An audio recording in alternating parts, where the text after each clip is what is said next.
You're okay. Nobody's gonna.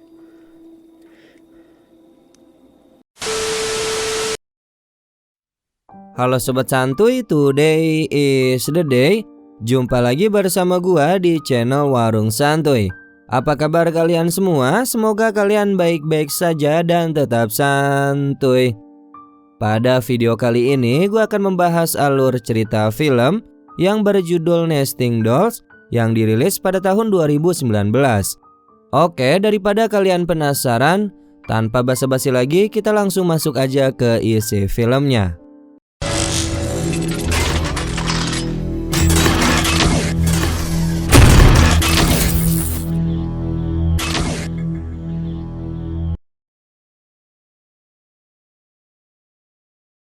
Film dibuka dengan menampilkan 3 orang sahabat yang bernama Brittany, Erika, dan Tori yang sedang berlibur di sebuah rumah yang terpencil di sebuah pulau.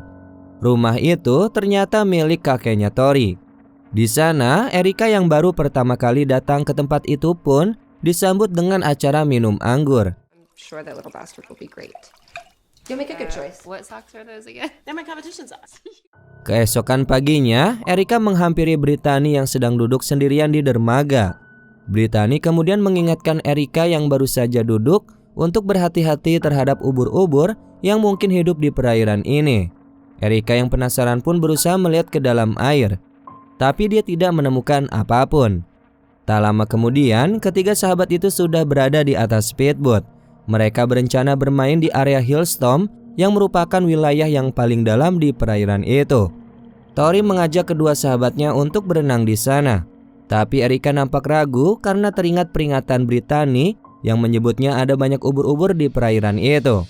Brit dan Erika sempat menolak, tapi Tori terus membujuk kedua sahabatnya itu. Brit pun akhirnya setuju untuk duduk di atas pelampung yang ditarik speedboat. Awalnya ketiga sahabat itu nampak sangat ceria. Tori yang didampingi Erika bahkan menambah kecepatan speedboat yang menarik pelampung yang dinaiki Brit. Kemudian, Brit pun terjatuh ke laut. Roger, Dodger.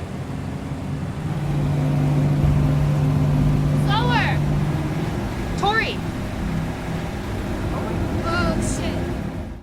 Erika sangat panik tapi Tori malah tersenyum. Tori pun berusaha menenangkan Erika dengan mengatakan kalau semua itu hanya bercanda. Brit yang masih ketakutan karena melihat ubur-ubur di perairan itu akhirnya berhasil diselamatkan.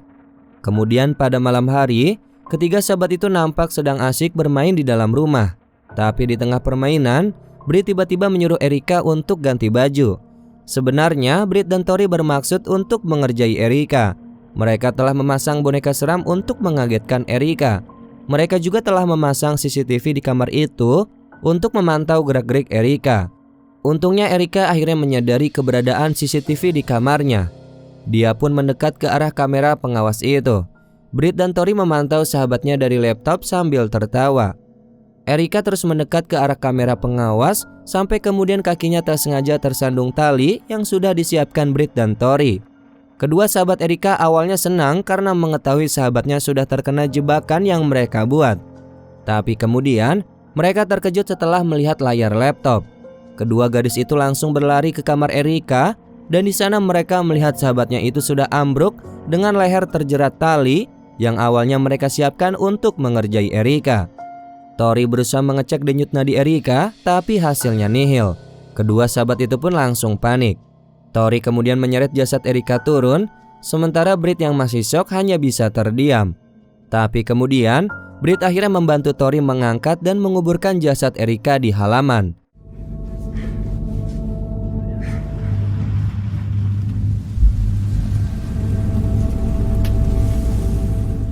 Meskipun membantu Tori mengubur jasad Erika, Brit terus memprotes keputusan yang diambil Tori. Brit mengusulkan untuk memberitahu orang-orang tentang kejadian itu, tapi Tori menentangnya. Mereka berdua pun terus berdebat. Tapi tiba-tiba, kedua gadis itu melihat tubuh Erika kembali bergerak. Brit dan Tori pun langsung membawa tubuh Erika masuk ke dalam rumah lagi. Dengan cepat, mereka berdua berusaha menyelamatkan Erika. Erika akhirnya sadar dan langsung berteriak kesakitan. Tori yang dibantu Brit berusaha memberikan pertolongan pertama sambil sesekali menyelidiki keadaan Erika. Erika ternyata tidak mengingat apa yang terjadi kepadanya. Britt dan Tori pun mengatakan kalau dia baru saja mengalami kecelakaan. Erika kemudian dibawa ke kamar. Dia sempat meminta untuk dibawa ke rumah sakit, tapi Tori menolak dengan mengatakan akan ada badai besar di perairan. Setelah kondisinya sedikit membaik, Tori segera menyuruh Erika untuk ganti baju. Dia pun keluar dari kamar itu bersama Britt. Di kamar, Erika sepertinya mulai menyadari sesuatu. Apalagi setelah dia melihat bajunya yang kotor dan jejak berlumpur dari kedua sahabatnya. Erika langsung keluar kamar tanpa berganti baju. Mendengar suara pintu dari kamar, Britt dan Tori langsung bergegas naik. Di sana, mereka melihat Erika sudah berdiri di depan pintu. Erika juga mengatakan kalau dia sudah mengingat semua kejadiannya. Erika kemudian menyalahkan kedua sahabatnya yang telah berusaha menguburnya. Setelah itu, Erika berusaha pergi dari rumah itu. Tapi Tori mencegahnya. Erika juga meminta Tori untuk memberikan handphonenya. Tori tetap menolak dengan mengatakan kalau kehidupan mereka akan hancur jika Erika memberitahu orang-orang tentang apa yang telah terjadi. Erika terus meminta handphonenya, tapi kemudian Tori mendorongnya sampai jatuh. Tori bahkan mengikat Erika di sebuah kursi. Britt sempat memprotes perbuatan sahabatnya itu. Tori pun berusaha menenangkannya dengan mengatakan kalau dia terpaksa melakukan ini karena dia takut Erika akan buka mulut dan membawa mereka semua ke dalam masalah besar. Sementara itu, Erika terus memohon untuk dilepaskan. Okay. I don't know. You're okay? I'm right here. I can fix this. I just need time. Hari pun berganti. Pagi itu, Tori bangun seperti tidak terjadi apa-apa. Sementara itu, Britt yang dilema hanya bisa diam. Erika kembali meminta Tori yang sudah duduk di dekatnya untuk segera melepaskannya. Erika juga berusaha meyakinkan Tori bahwa dia tidak akan memberitahu siapapun tentang kejadian itu, tapi Tori masih tidak mau melepaskannya. Setelah itu, Erika meminta untuk diantar ke kamar mandi. Tori memperbolehkannya tapi melarang Erika untuk menutup pintu kamar mandi. Tori juga menyuruh Britt untuk menjaga di depan ambang pintu. Saat Britt lengah, Erika berusaha membuka jendela untuk melarikan diri. Tapi usahanya itu ketahuan oleh Tori dan Britt. Kedua gadis itu pun kembali mengikat Erika di kursi, kali ini bahkan lebih kencang. Tak lama kemudian, sebuah mobil tiba-tiba memasuki halaman rumah itu. Dengan panik, Tori dan Britt segera menyembunyikan Erika di gudang. Ternyata yang datang adalah seorang lelaki bernama Kelvin. Menyadari ada yang datang, Erika berusaha berteriak sekuat tenaga meskipun mulutnya dibungkam dengan lakban. Tentu saja suaranya tak terdengar oleh Kelvin, apalagi setelah Britt sengaja memutar musik dengan sangat kencang. Erika terus berusaha mencari cara. Dia pun akhirnya menemukan setumpuk mainan dan langsung berupaya sekuat tenaga untuk membuat suara dengan cara menjatuhkan tumpukan mainan itu.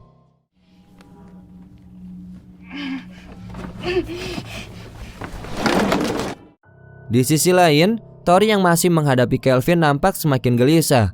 Erika akhirnya berhasil menjatuhkan barang-barang itu dan membuat Kelvin curiga. Tapi untungnya, Kelvin segera pergi setelah Tori meyakinkan tidak ada hal macam-macam di rumah ini. Setelah Kelvin pergi, Tori dan Britt langsung mengeluarkan Erika dari gudang dan memarahinya. Tori kemudian masuk ke kamar untuk menyusun rencana dalam menyelesaikan masalah tersebut. Tori mulai menyembunyikan seluruh alat komunikasi milik Erika dan Britt. Dia juga menelpon pelayan rumah untuk tidak perlu datang ke rumah itu. Tori bahkan memutus sambungan telepon rumah yang membuat Britt jengkel. Britt lalu mendatangi Tori yang sedang berdiri sendirian di ujung dermaga. Kedua sahabat itu lalu berdebat dengan sengit. Untungnya Tori berhasil menenangkan Britt yang panik dengan mengatakan kalau dia sudah punya rencana. Lalu pada malam hari, kedua sahabat ini mulai bertingkah aneh saat makan malam di meja makan. Tak lama berselang, scene berpindah dan menampilkan Erika yang diam-diam ternyata memiliki pisau kecil di tangannya.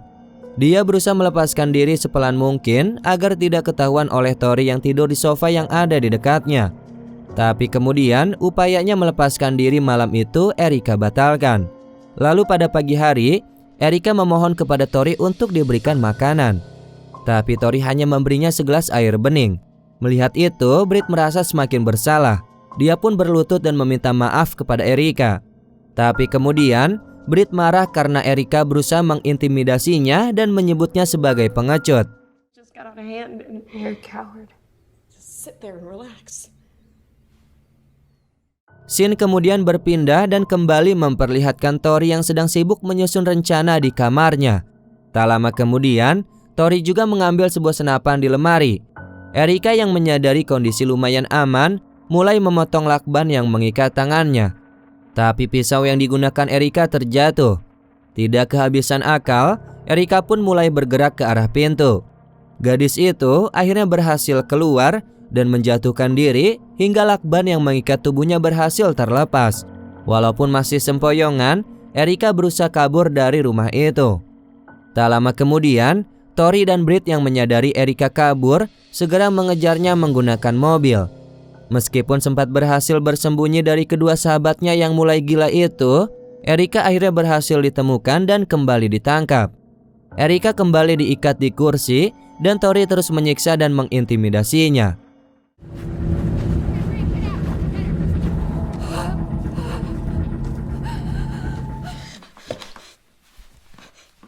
Setelah itu, keesokan harinya, Tori dan Britt pun kembali berdebat soal rencana mereka selanjutnya. Britt bahkan sangat marah dan menyebut perbuatan Tori sudah terlalu berlebihan kepada Erika. Britt akhirnya mengetahui rencana yang disusun oleh Tori, dan setelah itu dia pun langsung keluar dari kamar Tori. Britt kemudian bermaksud keluar dari rumah itu, tapi tiba-tiba Erika menghentikannya.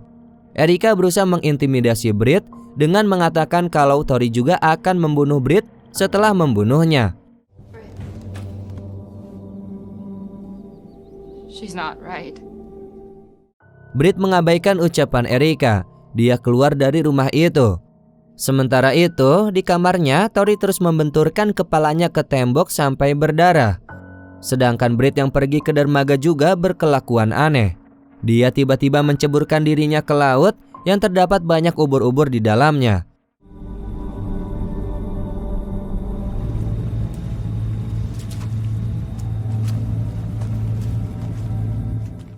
Scene kembali berpindah ke rumah dan memperlihatkan Tori yang sedang berusaha memukuli kepala Erika menggunakan senter. Tori bermaksud membuat kepala Erika cedera agar gadis itu bisa melupakan semua kejadian yang sudah dialaminya. Kemudian kembali ke Britt, wanita itu akhirnya berhasil naik ke permukaan dan langsung bergegas kembali ke rumah. Tanpa diduga, Britt langsung mendorong Tori yang sedang memukuli kepala Erika sampai keduanya terjatuh. Britt juga terlibat perkelahian yang cukup sengit melawan Tori. Britt hampir mengalahkan Tori, tapi wanita licik itu berhasil mempengaruhi Britt dengan mengatakan Kelvin akan datang ke rumah esok hari. Britt pun akhirnya kembali berpihak kepada Tori dan membantu semua rencana yang sudah Tori susun. Mereka berdua kembali mengintimidasi dan menyiksa Erika. Erika yang awalnya ketakutan bahkan sampai pasrah disiksa oleh dua orang yang pernah jadi sahabatnya itu. Di tengah penyiksaan yang kejam itu, tiba-tiba terdengar suara mobil datang. Kedua wanita itu langsung menutupi tubuh Erika yang terikat dengan kain dan bersembunyi dengan membawa senapan. Ternyata yang datang adalah dua orang pria, yaitu Kelvin dan seorang anak buahnya. Kelvin pun berhasil menemukan Erika. Dia langsung membuka lakban yang menutup mulut Erika dan menyuruh anak buahnya untuk segera mencari harta berharga di rumah ini. Dan ternyata mereka berdua adalah komplotan perampok yang sudah lama mengincar rumah tersebut. Anak buah Kelvin segera menuruti perintah bosnya, sementara Kelvin memutuskan untuk menghadapi Erika. Anak buah Kelvin berhasil memasuki kamar tempat Britt dan Tori bersembunyi. Lelaki muda itu juga bersiap mengambil berangkas seperti apa yang diperintahkan oleh Kelvin. Kembali kepada Kelvin yang tengah menghadapi Erika. Erika memohon Kelvin untuk menembaknya dan mengatakan dia sudah lelah dengan penderitaan ini.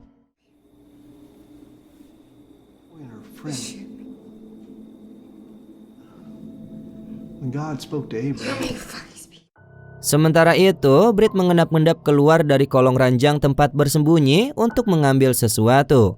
Ternyata Britt mengambil kawat tajam yang langsung digunakannya untuk menyerang anak buah Kelvin sampai lelaki itu akhirnya tewas.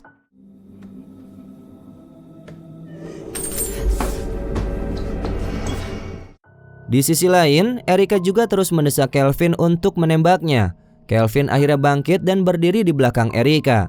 Tapi bukannya menembak gadis itu, Kelvin justru melepas lakban yang mengikat tangan Erika dan memeluknya. Erika tidak menyia-nyiakan kesempatan itu. Dia mengambil pistol yang ada di saku Kelvin dan langsung menembaknya. You're okay. Nobody's gonna hurt you. Tori dan Britt yang dari tadi mengintai langsung keluar membawa senapan. Mereka siap menembak Erica. Tapi ketika melihat Erica melepaskan pistol yang dipegangnya, Tori juga langsung membuang senapan dan menolong sahabatnya itu.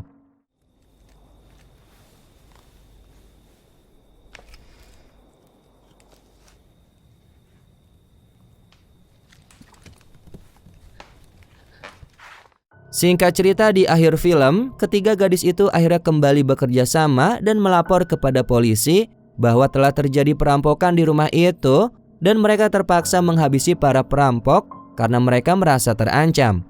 Film pun berakhir dengan menampilkan ketiga sahabat yang kembali bersama menghadiri sebuah acara. Erica akhirnya menyimpan rapat-rapat rahasia kedua sahabatnya dan bertindak seolah-olah tak pernah terjadi apa-apa sebelumnya. Dan kemudian film ini pun selesai. Ending yang sangat membagongkan. Oke Sobat Santuy, itulah alur cerita film pada video kali ini. Menurut kalian bagaimana tentang film ini? Tulis pendapat kalian di kolom komentar ya. Mungkin itu saja penjelasan dari gua. Mohon maaf apabila ada kesalahan kata maupun isi video. Warung Santuy pamit. Dan jangan lupa untuk tetap santuy.